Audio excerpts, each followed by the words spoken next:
Ça va les gars? Ça va et toi? Ça va super et toi? Est-ce qu'on n'a pas fait un podcast sans jamais parler de minimalisme? Bah si, justement, j'arrive. Je suis dans un podcast qui existe quand même depuis un moment maintenant.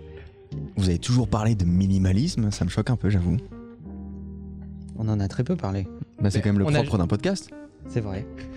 En fait, on en a parlé sans en parler, en fait. C'est plutôt ça. Puis surtout que Manuel adore Marie Kondo. Oh, ta gueule. Marie Kondo qui a fait une superbe... Alors oui, avant, définissons. Ah non, c'est pas ça que je voulais dire. Je voulais dire que Marie Kondo est donc quelqu'un qui apprend le minimalisme dans vos placards, en général, ou alors chez vous. Elle a sorti un livre, mais il y a aussi une série sur Netflix qui explique comment ranger son chez-soi. Remettez votre t-shirt de la veille, quitte à sentir la transpiration, non, ça fera moins de t-shirt à laver. C'est pas du tout ça. Je voulais dire avant à Manuel, qui va sûrement la tailler, que moi je plie mes t-shirts à la méthode de Marie Kondo. Voilà, tu peux continuer. Non, mais j'ai rien contre Marie Kondo. Je dis juste que, pour ton information, Romain, avant d'être une série sur Netflix, c'est quand même un bouquin et une méthode. C'est le truc là qu'on ouvre et qui se... Avec du papier dedans. Ce parcours... Ah oui. Non, ça c'est un Galaxy Fold, ça n'a rien à voir. D'accord. Putain, et donc, non, c'est intéressant, mais c'est pas la définition du minimalisme. En fait. Elle en a fait parler en tout cas au plus grand nombre. Elle a amené les concepts du minimalisme à l'habitat. Au domicile, ouais, complètement. Voilà. Je peux donner une petite définition du minimalisme, même si tout le monde la connaît certainement. Je vais faire, à l'image du minimalisme, une définition très simple. Le minimalisme, c'est la simplification extrême. Ça veut dire quoi? Pardon. Ça veut dire que tu as une table chez toi et que sur ta table chez toi et unique table, tu travailles, tu manges, tu changes la couche de tes enfants, tu fais tout pour que tu n'aies qu'une seule table. Quoi. Déjà, si tu es minimaliste, tu n'as pas d'enfants. Oh putain, elle est folle celle-là. Ça veut pas du tout dire ça. En fait, chacun a sa vision du minimalisme. C'est-à-dire que t'as pas besoin d'être extrême et de pas d'avoir qu'un t-shirt pour la semaine pour être minimaliste. En fait, il n'y a pas vraiment de vrai ou de faux minimaliste. Est-ce que je suis minimaliste? Non. Alors toi, non, pas du tout. Mais sur certains... mais alors pas du tout, Romain. Non. Pourquoi? Sur certains aspects seulement. Ah. Par exemple, ton iPhone est minimaliste. Tu as fait une vidéo sur le sujet où tu montres que tu ranges tes applications bien dans un coin, que tu en as le moins possible, etc. Qu'il y a le moins de distractions possible. Ça, c'est minimaliste. Mais il y a d'autres aspects de ta vie qui le sont un peu moins. Comme le fait que, par exemple, si on va sur ton Instagram, on voit pas une, mais 18 voitures différentes. C'est pour tester. Oui. Bah voilà. C'est très bien. T'es minimaliste, toi, Manuel? Je suis minimaliste. Mais déjà, je trouve ça péteux comme mot. Excusez-moi, hein, mais il faut que je le dise. Moi, j'en ai ras le cul des podcasteurs là qui arrivent, qui font oui, alors pour être minimaliste, il faut faire ça. Enfin, j'ai l'impression que c'est un mot qui est devenu péteux. Non, moi, oui, mais c'est forcément galvaudé. Pardon. Ouais, non, ce qui m'emmerde, c'est l'association automatique du minimalisme à une espèce d'écologie. Ouais. Alors, mais une écologie urbaine, hein, tu vois, c'est pas une vraie écologie, c'est une écologie psychologique. C'est il continue à boire des litres de bière qui consomment de la flotte et une énergie dingue à fabriquer, mais ils les boivent dans des éco-cups en bambou. Quoi. Oui, mais est-ce que la bouteille de bière a un design plutôt minimaliste? Voilà, mais bon, voilà. Donc ça m'emmerde. Voilà. Qu'une seule cup en carton chez eux, qui ne lave pas, c'est minimaliste. Non mais là, on est en train de donner une très mauvaise image. Je suis désolé. Hein. Moi, je vous le dis tout de suite. Ouais, mais c'est l'image que j'ai, c'est pour ça que je voulais en parler. Honnêtement, les gars, quand on me dit je suis minimaliste, vraiment, pour moi, c'est la même chose que la personne qui vient me voir et qui me dit ah, du coup, tu prends beaucoup d'avions pour ton voyage, pour tes voyages, c'est pas bien pour la planète. Pour moi, ça n'a pas tellement de rapport avec ça. Non, mais il y a une espèce de brainwashing ambiant qui dit voilà, oui, le ça en fait partie. C'est un peu ça, etc. Donc c'est une justification pour tous les mecs qui puent parce qu'ils ne prennent qu'une douche tous les 2 mois. Alors que pour plier ton t-shirt correctement, il faut que tu utilises l'accessoire en plastique que tu achètes chez Amazon. Voilà, par exemple, tu vois, j'aurais pas dû accepter ce podcast parce que moi, c'est pas du tout l'image que j'en ai. Moi, je suis. C'est pour ça que tu es là, pour exprimer ton avis. Je suis un amoureux du mouvement minimaliste. Moi, ce qui me saoule, c'est que parfois, tu écoutes certains podcasts, tu lis certains bouquins, etc. Ils sont très, très extrêmes. Et si t'es pas au moins aussi extrême qu'eux, ils considèrent que tu fais pas partie du mouvement. Pour moi, c'est vraiment propre à chacun. On peut tous devenir minimaliste sur certains aspects. Par exemple, toi, Romain, ton iPhone est devenu minimaliste avec le temps et t'en ressens les bienfaits. Pour moi, ce minimalisme, c'est une espèce de désaturation de ton environnement, en fait. Mais je le fais pas pour la planète ou pour Mais non, mais- consommer moins. mais- Je le mais- fais juste parce que ça a un intérêt business Mais pour moi et pour être sors-toi. plus concentré, quoi. Sors-toi cette idée de la tête. Pour moi, ça n'a pas de rapport direct avec l'écologie, le minimalisme. Pas du tout. Ce qui est chiant, c'est que cette notion a été kidnappée par une approche militantiste des choses. sûrement. Consommer moins, consommer mieux, etc., quoi. Sûrement. C'est ce que toi tu dis en fait. Alors que en réalité,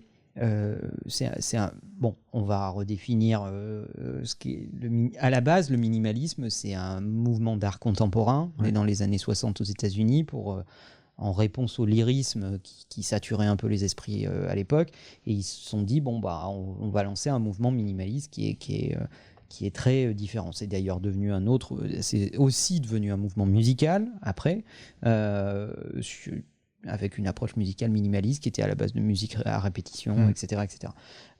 Mais de façon générale, ce qui est intéressant dans le minimalisme, c'est la question que ça pose.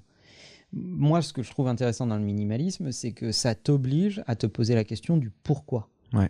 Mais moi, ça, j'adore. Pourquoi tu fais les choses ? Pourquoi tu détiens ce truc ? Pourquoi tu vas acheter ce truc-là ? Etc., etc. Et en fait, se poser cette question est intéressant. Par exemple, quand je vais dans une boutique physique et que j'ai envie soudainement d'acheter quelque chose, je me dis, mais si j'avais été chez moi et qu'il était exactement le même moment, la même heure, jamais je serais allé sur Internet pour acheter ce produit. Bah, j'en ai pas besoin, en fait. Mais- Donc, je vais l'ajouter à une wishlist. Et puis, si jamais un jour, je regarde cette wishlist et que je me dis, eh ben, putain, ça, c'est vrai que plusieurs fois, j'en ai eu besoin et je l'ai pas eu, là, ça devient intéressant. Mais ça, j'essaie de le faire concrètement, pour le coup, tu vois. Mais pour moi, le minimalisme, c'est ça. C'est pas un mouvement ultra. C'est devenu un mouvement populaire. Mais pour moi, le minimalisme n'implique personne d'autre que toi, en fait. C'est devenu un business aussi. On bien parlait de sûr. Marie Kondo, tu vois, c'est devenu un Bien- business de parler de minimalisme. Tu vois tous les podcasters qui est qui en positif parlent. pour moi. Qui est positif. En fait, Ouais, le minimalisme, ce n'est rien d'autre qu'un ménage dans ta tête et dans ton esprit. C'est vrai. Je pense que du minimalisme résultent les plus belles choses de ce monde. À commencer par Apple, on en parlait tout à l'heure, Et plus précisément, Steve, qui était un minimaliste et plus précisément extrême. Steve Jobs. Et accessible Je très pense. facilement pour s'en rendre compte au niveau du grand public. Tu regardes juste la biographie en film Jobs, il y a une scène. En livre, c'est encore mieux. Hein. Oui, mais tu ne vois pas les images en livre, Manuel. Dans le film, tu pas vois très l'image du minimaliste. minimalisme qui, vraiment, elle est folle. Je trouve cette image avec cette baraque immense où il n'y a rien. Dans le film, tu vois l'interprétation du réalisateur de sa vie, alors que dans le livre, c'est quand même beaucoup plus détaillé, plus précis. C'est vrai. etc. Mais j'ai pas les petites vignettes. Oui, voilà. Il n'y a pas les images à colorier dedans. Ouais. Moi, le livre qui m'a le plus marqué sur le minimalisme, et je cherchais pour ce podcast le nom de l'auteur que je n'avais pas mémorisé, c'est un livre qui s'appelle Goodbye Things, qui a été écrit par un japonais, évidemment. Évidemment. Manuel est un amoureux du Japon. Voilà. Oui, comme ça, c'est dit. et puis les Japonais sont très minimalistes par culture. Voilà, en matière de minimalisme, si tu veux, le japonais, C'est vrai, c'est pas juste une idée reçue ou autre. Vraiment, tu vas chez la plupart des Japonais, il y a un lit posé au sol et c'est tout, quoi. très simple, hein. Peu de place, beaucoup de gens, une petite île. À un moment, il faut optimiser hein, quand même. Hein. Certes. Donc après, tu en fais une culture et tu fais en sorte que ça soit beau. Voilà. Et ça devient une espèce de culture japonaise. Donc ce bouquin est assez extraordinaire. Il a été écrit par Fumio Sasaki, décrit la vision de Fumio Sasaki du minimalisme. D'ailleurs, lui, il a une vision assez extrême puisqu'il dit en gros 3 t-shirts, un pantalon, un ordinateur et un smartphone et tu n'as besoin de rien d'autre. Voilà à peu près ce qu'il dit. Mais c'est intéressant parce que souvent, quand on regarde des interviews, des anecdotes, etc., sur les grands de ce monde, ils respectent un petit peu ce schéma-là. On voit par exemple Barack Obama, quand il était président de la République, et certainement toujours maintenant, J'allais citer cet exemple. qui dans sa garde-robe, garde toujours la même tenue, ou Mark Zuckerberg, par exemple, parce que comme ça, 2 costumes Barack Obama, un gris, un bleu. voilà. tu vois. Voilà. Point. C'est la no choice policy dont j'ai parlé dans un autre podcast. Oui, mais il en a récemment. plusieurs d'exemplaires du même. Non, c'est exactement le même. Oui, mais c'est exactement le même, si tu veux. En fait, Exactement le même costume. Et il doit avoir, je sais pas, 2-3 costumes bleus et 2-3 costumes gris. Et il arrête de se poser des questions à ce sujet. on peut citer Obama, on peut citer Zuckerberg, le patron de Facebook, on peut citer Steve Jobs, on peut en citer plein, qui ont quasiment toujours la même tenue, parce que ça fait un choix de moins à faire le matin. Karl Lagerfeld. Karl Lagerfeld, si tu veux. Qui avait standardisé sa tenue au point d'en faire une icône. Pour moi, c'était le Michael Jackson de la haute couture. En fait, tu pouvais le reconnaître à sa propre silhouette. Et il disait d'ailleurs très souvent, pour ceux qui veulent aller chercher les interviews, qu'il accordait pas de temps et suffisamment peu d'importance à sa personne pour se poser des milliers de questions à savoir comment il allait s'habiller. Parce que ça prenait trop de temps de cerveau et trop d'énergie. Et les grands créateurs veulent faire en sorte que leur cerveau réfléchisse à leur création et pas à des choses futiles. Ça participe d'un élan minimaliste. Ça, c'est On quelque a chose perdu que Romain. j'aimerais. Non, mais parce que je réfléchis énormément. En fait, là, je suis en train de me dire que c'est totalement vrai et que c'est exactement ce sur quoi j'aimerais atterrir. Tu vois, j'en ai déjà parlé plusieurs fois, les t-shirts de merde à 3 € chez Primark là, que j'utilise en bleu et qui me vont très bien. Moi, J'aimerais y perso, arriver. Je suis team Son of Taylor. Oui, Team Son of Taylor ici aussi. J'aimerais beaucoup y arriver, mais j'arrive pas à foutre, pas à la poubelle, mais genre à donner tous les vêtements que j'ai et à me dire que demain, dans n'importe quelle situation, je porterai toujours le même t-shirt, toujours le même pull si j'ai besoin d'un pull, toujours, tu vois. Romain, on se connaît depuis des années. Ouais. Donc tu me vois pas tous les jours, mais presque. Ouais. Bon. Est-ce que si tu dois décrire comment je suis habillé, qu'est-ce que tu dis? Chemise, pull, jeans, et ensuite soit des... Putain, j'ai plus le nom, j'en ai acheté en plus la dernière fois avec toi, la première paire de... Soit des Weston. Soit des Weston, soit des baskets Nike, mais pas des baskets. C'est un modèle particulier, c'est les modèles un peu plus fins là, les mêmes que les Vans Skater, mais de chez Nike. Adidas. Ta gueule. Oh la violence de ta gueule. Vous comprenez très bien en fait, voilà. Mais les gens sont Jamais pour de la ça vie. dans Jamais ce de la vie. take-out. C'est à ce moment où il faut mettre le hashtag take-out et faut le regarder pour ça. Parce qu'à 11 minutes, il y a un truc qui sort et voilà, vous connaîtrez mieux Manuel que personne. Non, jamais. Non, je porte ou des internationalistes de chez Nike ou des Nike SB. Voilà, c'est tout. Donc, sur Mais il mes y, pieds, y a un moment où tu t'es dit, ok, tout ça je vire ou autre, ou est-ce que tu as quand même une partie de ta penderie un peu originale que tu mets pas tous les jours et juste pour des occasions ou autres où tu te dis, tiens, je vais m'habiller différemment? pas du tout. Ok. Mais après, pour répondre à ta question, ton interrogation, Romain, t'as pas besoin de jeter tes fringues pour approcher d'un mouvement minimaliste. En fait, ça t'est propre. C'est-à-dire que peut-être que t'as pas du tout envie de toucher à ta garde-robe, peut-être que tu as envie de prendre du temps le matin pour t'habiller, pour raccorder, etc. Ça, on s'en fout. Mais tu l'as fait avec ton iPhone, tu pourrais le faire avec d'autres domaines. En fait, si tu considères qu'il y a quelque chose qui est saturé, que ça demande trop d'énergie, ça fait des dépenses aussi, c'est parfois juste une pollution visuelle que d'avoir par exemple trop de meubles, trop d'affaires chez toi, et ben à ce moment-là, c'est que tu as besoin de faire un ménage. Mais tu n'es pas obligé de le faire partout, dans tous les domaines, pour être considéré comme minimaliste. Et à la limite, tu t'en fous d'être considéré ou pas comme minimaliste. Déjà, si tu luttes contre le principe d'accumulation, tu es déjà un peu minimaliste. Ah mais Quand je tu y déteste ça. Quand tu y réfléchis, il y a beaucoup de gens qui sont sur une approche de l'accumulation. Et pas que moi, hein. Enfin, je sais que moi, au sein de mon couple, tous les mois ou tous les 3 mois, en général, il y a toujours une période où on se dit putain, attends, mais ça, on en a plus besoin, ça machin. Viens, on fait un sac de fringues qu'on peut donner, qu'on a plus besoin ou qu'on n'a plus envie de mettre. Parce que les gens, parfois, sous prétexte que ça te va, ils les gardent, etc. Mais c'est partout pareil. Je veux dire, les livres, les DVD, un principe simple, déjà, bon, je déménage souvent. Parce que je suis au bout déjà de 2-3 ans, ça me fait chier d'être dans le même endroit, même univers, etc. Et dès que je déménage, je fais en général un vide fou, quoi. Mais t'as raison, à la fin, ce qu'il me faut, c'est ma cam, mon micro, mon ordi, et puis... Un monégasque qui déménage, qu'est-ce qu'il fait? Il change de yacht? Pas mal, belle, pas mal. Je pense que c'est là où on est le moins minimaliste. C'est sur notre matos vidéo, sur notre setup, etc. Parce qu'on a plein de produits différents qui Mais ça, c'est pas de notre faute, c'est la faute de l'industrie qui nous permet pas d'avoir un produit qui fait tout. Je suis pas certain de ça. Je pense que parfois on achète des trucs dont on n'a pas vraiment besoin, mais juste on veut le meilleur dans ce domaine précis, donc on achète un nouveau truc. C'est vrai. Il y a un peu de curiosité technologique. Oui, donc complètement. Moi, je sais que c'est là-dessus que je suis le moins minimaliste. C'est que dès qu'il y a un truc qui sort, là j'ai un bras qui marche très bien parce qu'il fait sa fonction de bras en fait, c'est-à-dire qu'il appelle. Mais t'as envie d'avoir le même que Energy, le gros là, il amène le micro à la bouche, donc c'est très bien. Mais il y en a un qui est plus joli, qui fait mieux passer les câbles. Ton bras anatomique. Non, mon bras anatomique, je le garde, il me va très bien. Mais il y en a un autre qui est plus joli, etc. Donc j'ai envie de l'acheter. Moi, je sais qu'il y a des domaines très précis dans lesquels je suis à l'inverse du minimalisme. Et toi, c'est quoi le domaine où t'es à l'inverse du minimalisme, Manuel?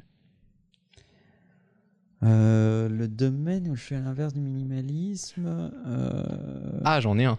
Je sais. Je sais pas si je peux le dire publiquement, mais je pense que je sais. Bon, vas-y. Les cigares. C'est vrai. L'alcool en général. Les cigares, Manuel se dit pas juste tiens, je vais prendre un cigare pour ce soir. Non, il a une cave à cigares. Le truc. L'alcool en général. Étant donné que c'est comme nous avec la tech, t'as cette Oui, passion pour le whisky par exemple, donc Il est pas alcoolique, hein, énormément de attention. non. Manuel n'est pas alcoolique, il est juste passionné par des.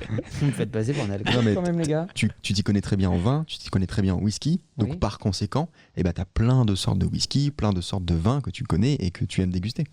En fait, moi, je connais assez peu de choses. Mais quand je me passionne pour un truc, j'essaye d'aller dans les détails. Notamment Ouais. les croquettes pour chat. Vous Ouais. verrez notre dernier podcast fabuleux que je vous C'est invite vrai. à écouter. Exactement comme nous avec la tech.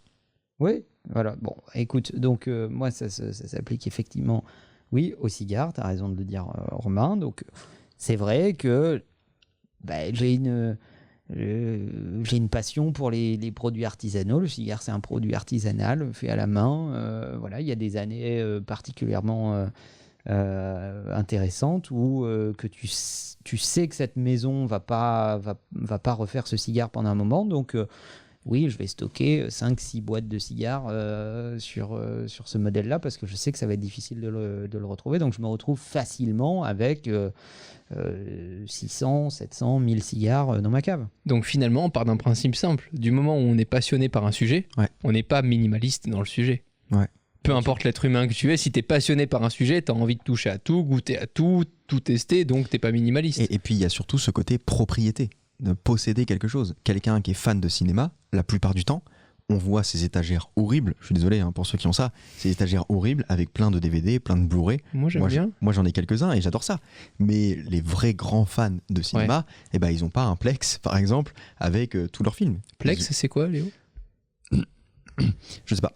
J'ai vu un truc sur Google, j'ai vu ça. Plex, c'est une bibliothèque où vous pouvez mettre tous vos films. C'est son propre Netflix, voilà. Ils ont leurs étagères Ikea, ils ont tous les mêmes. D'ailleurs, je sais pas pourquoi tout le monde s'est concerté pour avoir les mêmes étagères Ikea. Avec Les mêmes qui tous sont les DVD, transparentes tous les à l'arrière où tu vois le mur à l'arrière là, horrible. Et Oui. quand t'as ton armoire qui se décale, t'as le DVD qui glisse derrière. Voilà, c'est celle-ci. Il y a même un exemple, parce que je suis pas mal de chaînes qui parlent de Blu-ray, etc. Il y a l'inverse même du minimalisme. Il y a des gens qui achètent le DVD parce que le boîtier du DVD est beau et qui achètent le DVD en 4K pour interchanger les disques, si tu veux, intervertir les disques. Mais non. Je te jure, pour mettre le CD 4K dans le boîtier qui est beau. Ah ouais. Donc en fait, quand on a une passion, on a beaucoup de mal à se restreindre et à adopter ce mouvement minimaliste. Et c'est d'ailleurs ce que dit cet auteur japonais en disant le minimalisme, c'est aussi une force de résistance. Ouais.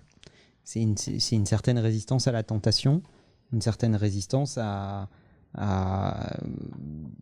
l'irrationnel finalement en fait. Te dire Ouais. ton esprit arrive à t'auto-convaincre que tu as absolument besoin de ça alors qu'en réalité tu pourrais parfaitement t'en passer. Et si tu reprends la pyramide de Maslow, donc pour ceux que ça intéresse, c'est les besoins, on va dire, primaires hiérarchisés. Vous pouvez googler pour ceux que ça intéresse. Eh bien, tu te rends compte que finalement, tu as besoin d'assez peu de choses pour vivre ou survivre. Et tu peux être minimaliste si tu le décides. Si on te fout sur une île déserte, tu vas vite devenir minimaliste. Ouais. En fait, c'est difficile d'être minimaliste dans cette société. Parce que c'est une société de la profusion. De la profusion, de la consommation, de la propriété, complètement. Mais, encore une fois, moi, ma définition du minimalisme, en tout cas, elle n'est pas propre à tout le monde. C'est-à-dire que moi, effectivement, à côté de quelqu'un qui est extrême, je suis pas du tout un minimaliste. J'adopte le minimalisme qui me fait du bien. C'est-à-dire que je me fous d'avoir la même définition que Marie Kondo ou qu'un blogueur dont j'ai lu l'article ou qu'un podcasteur dont j'ai écouté le podcast. Moi, tout ce qui m'intéresse, c'est qu'il y a un domaine dans lequel je suis assez saturé. Je vais le restreindre. Je vais appliquer du minimalisme sur ce domaine précis et puis je vais continuer quand même à acheter des trucs tech, etc. Quitte à ce que j'en ai partout à la maison parce que ça me fait kiffer. Du coup, ce sujet, il est super abstrait. Il sert à rien, en fait. Non, il sert pas à rien. T'es en train de dire qu'on fait un podcast qui sert à Bah rien. ouais. Non, il sert pas à rien. Il sert pas à rien parce qu'il y a des notions qui sont vraiment intéressantes. Tu vois, par exemple, dans les reportages de Marie Kondo, dont on se moquait un petit peu au début, elle te parle de comment faire le tri chez toi sur tes vêtements, par exemple, sur tout ce que tu possèdes. Mhm. Et elle t'explique, quand tu fais le tri de tes vêtements, tu fais une pile des trucs que tu veux garder, une pile des trucs que tu veux pas garder, et une pile des trucs où tu sais pas trop, tu sais que tu veux pas les garder, tu sais que tu les mets plus, mais tu as un attachement vachement personnel, vachement émotif, etc. Et ça, t'y reviens plus tard, et tu te poses vraiment la question intensément de, bon, sans déconner, est-ce que vraiment ça vaut le coup que je le garde, ou est-ce que c'est juste Ou est-ce que c'est vraiment une hérésie de le garder dans ce placard, tu vois? Tu le dis au revoir quelque part. Tu peux te poser cette question avec certaines personnes aussi. Avec certaines personnes, mais totalement. On peut faire du minimalisme social. Et je pense que c'est ce qui nous fait le plus de bien d'ailleurs. On peut faire du minimalisme social, et je sais plus qui a dit ça, mais il y a une citation qui dit qu'on est la moyenne des 3 personnes les plus importantes dans notre entourage. Donc c'est peut-être important, effectivement, c'est peut-être essentiel. Attends, elle est super. Attends. Putain, j'avais jamais entendu celle-là. On est la moyenne des 3 personnes les plus importantes dans notre entourage. À quel point l'entourage est important. Bon, le bilan de ce podcast, c'est dégager vos potes, quoi. Finalement.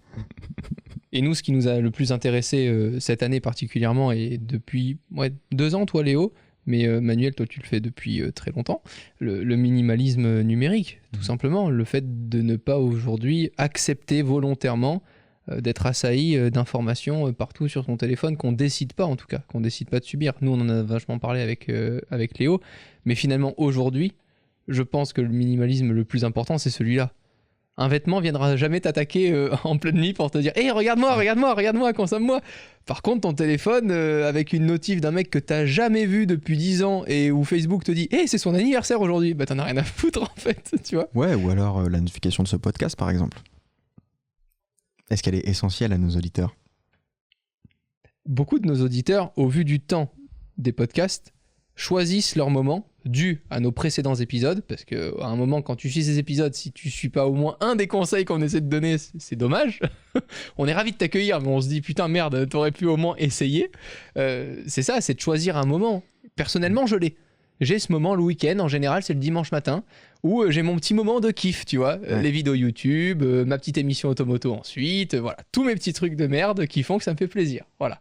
C'est vrai, je l'ai dit, j'ai vu le regard de Manuel en mode Automoto, encore la voiture, là, tu vois. J'ai rien dit. Voilà.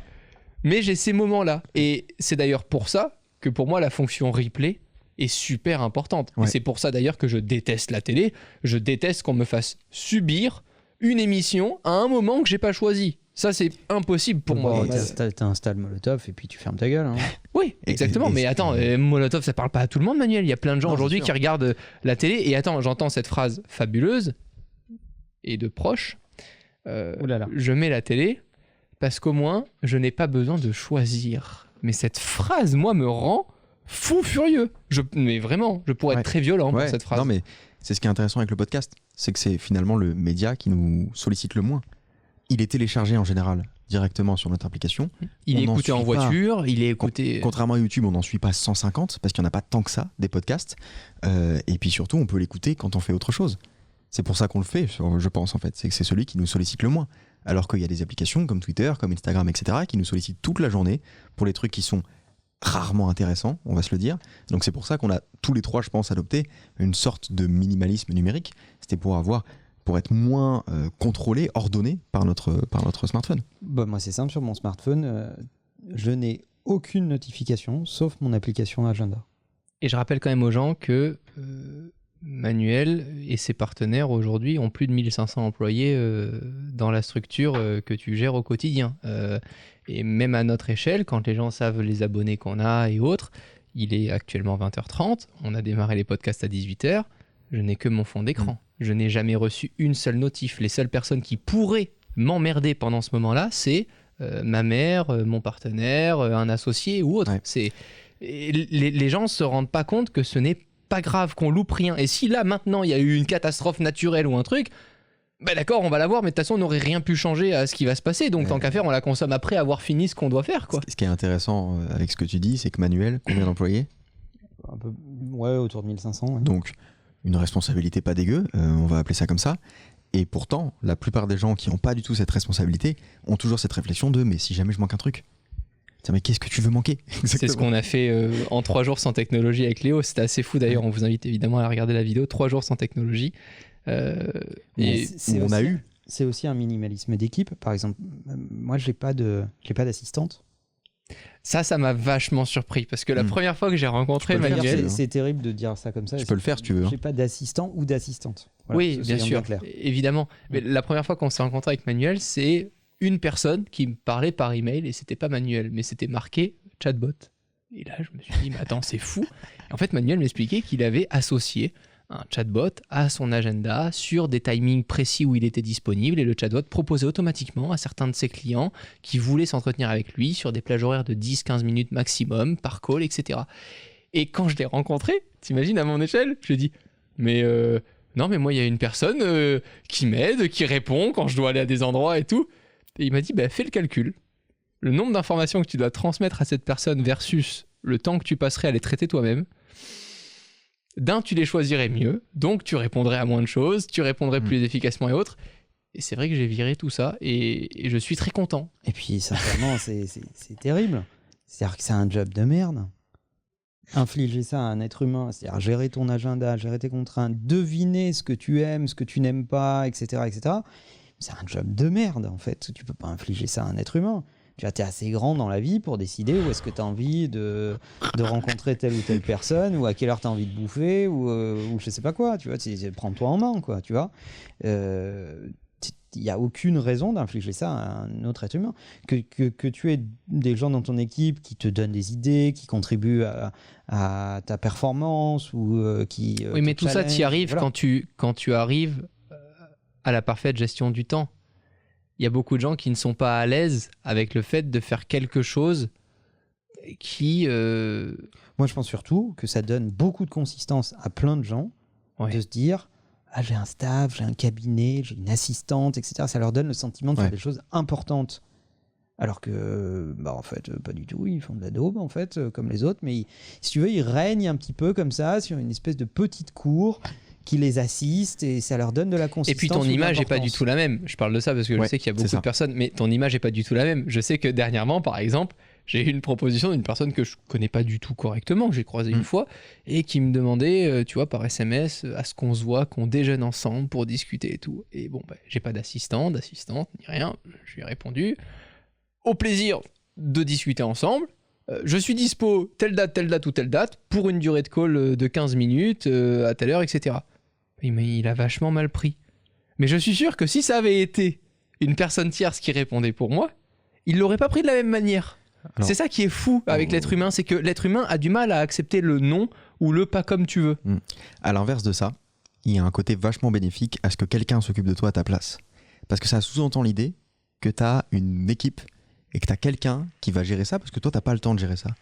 Moi, parfois, quand quelqu'un dit Machine Influx envoie un mail pour moi, je me dis, mais c'est positif parce que ça fait un peu l'artiste qui n'a pas le temps. Mais c'est pas parce que tu n'as pas le temps. C'est parce que tu n'acceptes pas mais moi, j'ai le temps. De pas avoir les compétences pour, et tu acceptes au contraire de laisser cette charge-là à des gens qui sont plus compétents que toi dans ce domaine, quoi. Je dis pas que c'est la motivation. Je dis que l'image que ça renvoie, c'est que peut-être que j'avais pas le temps de gérer ça, que moi je suis en rush sur plein de trucs, etc. Et que du coup, il y a quelqu'un qui est chargé de répondre à ma place. En tout cas, c'est ce qu'on se tue à faire. Moi, c'est ce que j'adore. Quand t'es en plein live sur Mario Kart, dire que tu es sur 4 productions de Luc Besson en même temps, moi j'adore ça. Parce que globalement, on n'en a rien à foutre. On n'est pas plus heureux en acceptant l'opération que de pas l'opération. T'avais pas besoin de rajouter 2 Luc Besson pour que ce soit imaginaire. 4 productions en même temps, ça suffisait. Mais c'est vrai, je pense que l'être humain est rassuré par ça. Le fait d'être assisté tout le temps, le fait d'avoir justement ce côté-là de se dire je me dédouane aussi. Je pense surtout qu'il règle des problèmes d'ego dans cette affaire. Ouais, puis tu t'envoies un mail à Emmanuel Macron, c'est lui qui répond. Tu vas dire, mais il a que ça à foutre. Tu vois, moi je me dirais ça. Il y a une... Toi, tu te dirais pas ça, mais la plupart des gens se diraient ça. Ah, moi je me dirais ça, si. Je me dirais, il a vraiment que ça à foutre. Ça me surprendrait, tu vois. Mais c'est Tim Cook qui répond personnellement à certains de ses emails, etc. Moi, il m'a pas répondu. Je l'ai déjà contacté par mail, il m'a pas répondu. Ah, ok. Mais Steve le faisait, hein. Steve, il faisait un peu... Il m'a pas répondu non plus. Je l'ai contacté la semaine dernière, il a pas donné de nouvelles. Ah, il te donnera pas de nouvelles, là, ah Steve. Ouais, non. Pourquoi ? Faut écrire dans le cloud directement. Pourquoi il a arrêté de... Il est plus chez Apple ? Merde. On lui dira plus tard. Ok. Mais... Steve, il faisait ce qu'il appelait du random email, en fait. C'est que il prenait quelques emails de conso. D'ailleurs, il a jamais caché son adresse email. Et de temps en temps, il se connectait à cette adresse-là et il chattait avec des mecs, des fois à 2h du matin. Il y avait des ping-pong d'emails qui s'installaient comme ça. Il répondait vite et tout. Et une conversation s'installait. Et je pense que c'est vachement important de faire par soi-même aussi. Je pense que quand tu diriges une boîte, c'est hyper important de sentir les choses par toi-même. Parce que quand on te les reporte, quand une équipe filtre, et même si elle est extrêmement attentive au fait de ne pas mettre de biais cognitifs ou de son interprétation dans les choses, il n'empêche que quand on te reporte quelque chose, tu n'as pas ton sentiment premier. Tu n'as pas ta première sensation, ton premier feeling. Et puis surtout, tu sais pas ce qu'on t'a pas apporté. Exactement. Tu sais que ce qu'on vient de dire. Mais je souhaitais juste clarifier par rapport à ça. Moi, j'adore prendre du temps, répondre aux gens, etc. Je le fais pas sur le plan commercial parce que j'ai pas ce talent-là, en fait. J'ai pas cette compétence de répondre sur le plan commercial. Donc, je le fais pas. Ce que je dis, c'est juste que quand quelqu'un d'autre répond à ta place, je pense qu'il y a vraiment cette image de « Ah bah, il doit être trop occupé, il a une équipe, c'est un truc sérieux, c'est professionnel, etc. » Ça rassure les gens de savoir qu'il y a plusieurs personnes derrière. Je pense, ouais. Mais ça va pas avec le minimalisme. C'est ça qui est marrant. C'est vrai. Mais il y a aussi une espèce de tradition. Peut-être que si, parce que le fait que quelqu'un s'occupe de ça à ta place, toi du coup, t'as plus du tout ce paramètre dans ton champ visuel. T'as plus ça à faire, donc quelque part, tu mets un peu de minimalisme dans ton calendrier, dans ton agenda. De ton point de vue, oui. Ouais. Mais du point de vue de l'interlocuteur, il y a plus du coup de personnes derrière. Il y a forcément quelqu'un qui fait un raccord quelque part, oui, donc c'est une personne en plus. Je pense aussi que c'est le poids des traditions, c'est-à-dire que je sais pas, on te fout dans la tête depuis très longtemps que si tu diriges une grosse boîte ou une grosse équipe, il faut que tu aies des gens autour de toi, que tu sois... Il y a cette espèce de mythe qui dit il faut que tu sois difficilement accessible. Je sais pas pourquoi. C'est un truc qui n'existe pas dans la vallée, ça, par exemple. Et que tu n'aies pas de temps. Oui, il faut absolument que tu sois pressé, que tu n'aies pas de temps, etc., etc. Mais c'est une espèce de presque de jeu de rôle ou de posture. Si tu as le temps et que tu as envie de le prendre, prends-le. En Silicon Valley, les dirigeants de boîtes, même moyennes, pas forcément les plus grosses, sont très accessibles, répondent à leurs messages LinkedIn eux-mêmes, répondent à leurs emails eux-mêmes, etc. Et chez nous, les dirigeants européens, on va dire, je ne veux pas stigmatiser les Français plus que ça, mais il se trouve que les Français... Ça y est, tu l'as fait, Manuel, voilà. C'est bon. Écoute, voilà, il faut qu'ils soient inaccessibles, occupés, que tu aies besoin d'une introduction, de connaître quelqu'un qui fait qu'on va te répondre, machin, etc. Parce que ça te donne de l'importance. Je sais pas pourquoi. Il y a un côté très royaliste dans cette affaire, en disant n'importe qui ne peut pas accéder à la cour du roi. Parce qu'on a ce cliché que les entrepreneurs, les gens qui réussissent dans la vie n'ont jamais le temps. Parce qu'ils ont toujours des calls, des rencontres à faire, etc. S'ils n'ont pas le temps, c'est qu'ils n'ont pas... On a cette impression-là. Et d'ailleurs, la plupart des gens, je pense, qui disent constamment qu'ils n'ont pas le temps, ont le temps en réalité.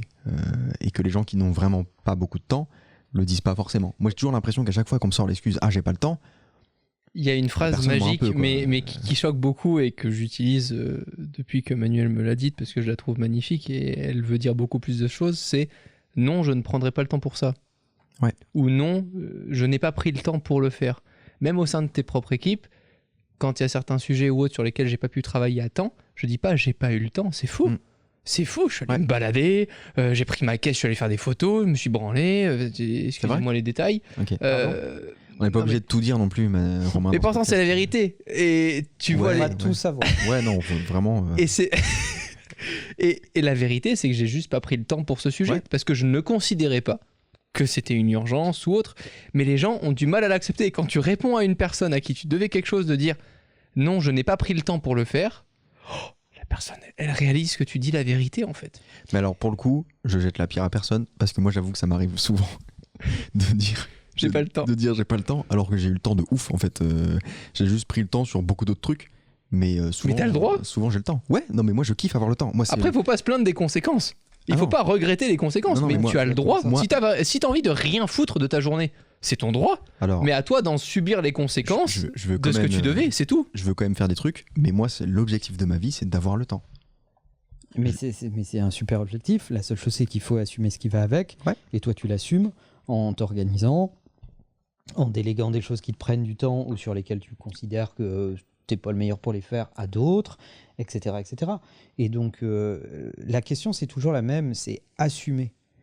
Derrière cette réponse qui dit « je n'ai pas pris le temps de », il y a de l'honnêteté, il y a de l'intégrité intellectuelle. Ouais. Dire je n'ai pas eu le temps, c'est se mentir déjà à soi-même et puis aussi mentir aux autres, ce qui est pas acceptable. Quand tu dis je n'ai pas pris le temps, tu dis dans mes priorités, ça n'est pas suffisamment haut pour que je prenne le temps de le faire. Et c'est ce que souvent les gens prennent mal, mais pourtant c'est la vérité. Mais commencer par ne pas se mentir et ne pas mentir aux autres, c'est un bon début pour être meilleur. C'est un exercice de tous les jours.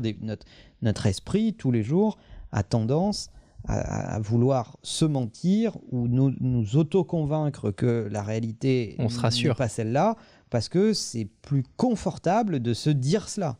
Mais la réalité n'est pas celle-ci quand tu la regardes avec un peu de lucidité. En tout cas, moi je remercie les gens, non pas d'avoir eu le temps, mais d'avoir pris le temps d'écouter ce podcast. Et puis on verra dans un prochain la corrélation entre le luxe et le temps. Peut-être. Merci les gars. Merci à toutes. Salut.